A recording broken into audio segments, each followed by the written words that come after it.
दोस्तों, ओम नमः शिवाय। मैं आपको बहुत ही गंभीर बात बताने के लिए आज आया हूँ।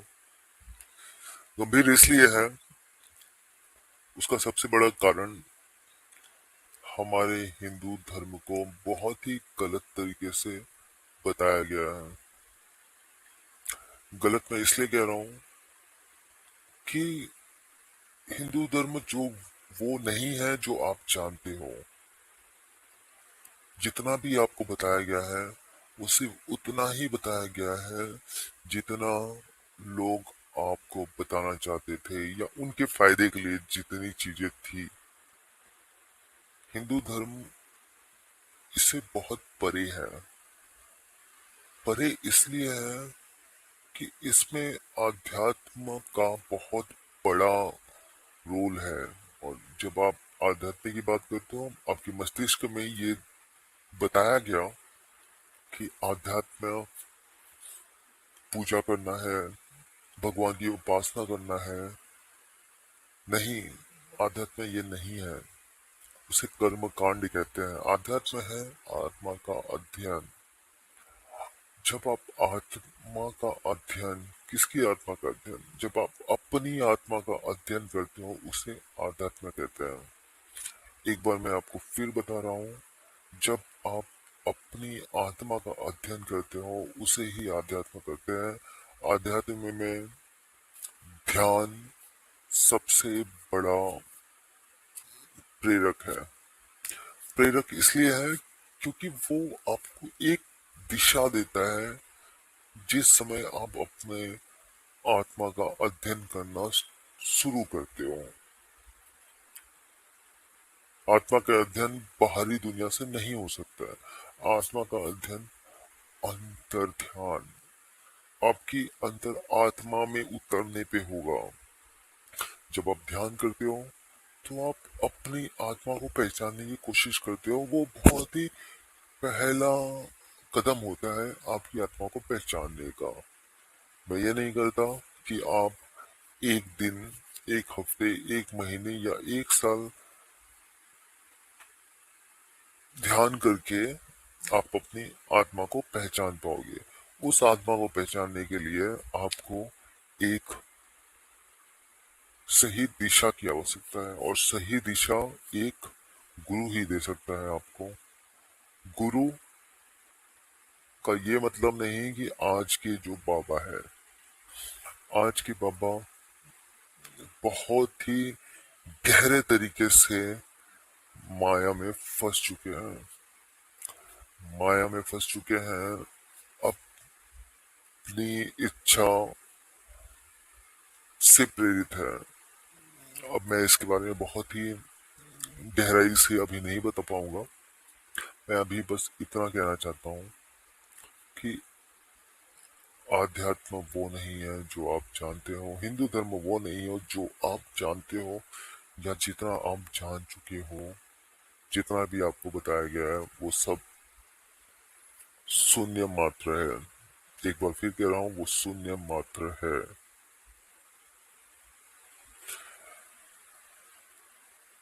सनातन की शुरुआत वेदों से होती है, वैदिक ज्ञान से होती है, वैदिक धर्म से होती है। जब मैंने धर्म कहा तो अब मैं आपको धर्म की व्याख्या देता हूँ।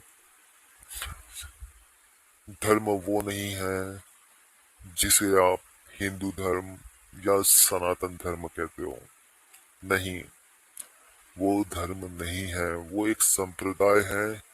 सनातन में भी बहुत सारे संप्रदाय हैं, जिसको आप वैष्णव बोल सकते हो, शिवाइट्स बोल सकते हो, जिसे आप रामानुजाचार्य की संप्रदाय बोल सकते हो, कबीर संप्रदाय बोल सकते हो, जिसे आप इस्कॉन संप्रदाय कह सकते हो, जिसे आप एक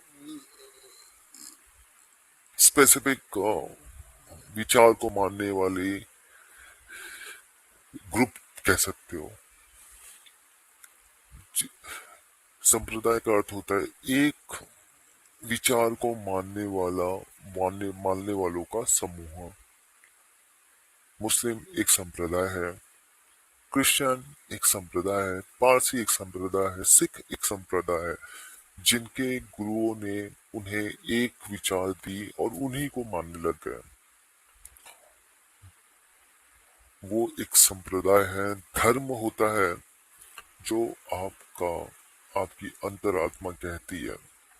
धर्म का अर्थ है जो भी चीज आपके व्यक्तित्व, आपके नेचर के हिसाब से जो भी चीज सही है वही धर्म है। धर्म कभी भी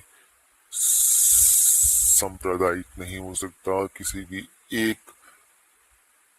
एक ग्रुप का नहीं हो सकता। धर्म हमेशा व्यक्तिगत होता है। ये मैं नहीं, भगवान ने खुद गीता में कहा है हुआ है। धर्म की व्याख्या समझने के लिए आपको तीन चीजों को समझना होगा। आपको समझना होगा कि इस मायावी संसार में हर चीज, जी हाँ, हर चीज जो भी आप देख सकते हो, इस मायावी संसार में जो भी आप देख सकते हो वो सिर्फ और सिर्फ तीन चीजों से बनी है हुई है। उनमें तीन गुण होते हैं। पहला सद्गुण, दूसरा रजोगुण, तीसरा तमोगुण। तीनों गुण संसार की हर एक चीज में, चाहे वो जीवित है या मृत है। पत्थर ले लो आप, मिट्टी का एक टुकड़ा ले लो आप, अब जीवित इंसान ले लो आप, मनुष्य ले लो आप, या आप किसी जानवर को ले लो। सारे सारे इन संसार में सभी वस्तुओं में, चाहे वो जीवित है, मृत है, जिसे भी आप अपनी आंखों से देख सकते हो, उनमें तीन गुण होते हैं। सद्गुण, रजोगुण, तमोगुण। अब ये अलग हो सकता है कि किसी में एक गुण की प्रधानता हो, बाकी दो गुण निम्न हो।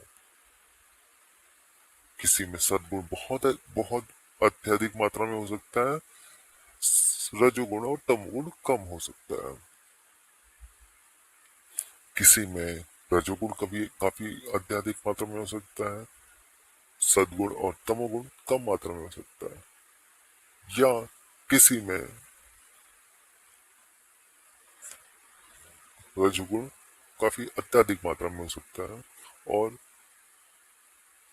सद्गुण और तमोगुण कम मात्रा में हो सकता है। आप राजनेताओं को ले लो, ऐश्वर्य चाहने वालों को ले लो, उनमें रजोगुण काफी अत्यधिक मात्रा में होता है। कुछ ऐसे भी रजोगुण वाले होते हैं जिनमें द्वितीय गुण सात्विक हो सकता है। काफी अच्छे राजनेता भी हुए हैं जिन्होंने समाज के लिए भी अच्छी काम कर्म किया है।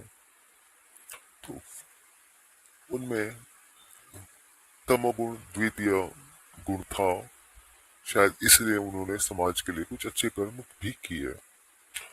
और आप एक और बात मेरी ध्यान से सुनिए, जितने भी आप सत्पुरुष जानते हो उनमें रजोगुण की प्रधानता थी, इसलिए वो बहुत ज्यादा विख्यात हुए। सत्वगुण उनकी द्वितीय द्वितीय गुण था, इसलिए उनका सत्वगुण काफी अच्छे तरीके से वो प्रस्तुत कर पाए, और तमोगुण उन्हें काफी प्रधानता थी। तमोगुण उनका प्रधान गुण था, इसीलिए आप उन्हें जान पड़ते हैं।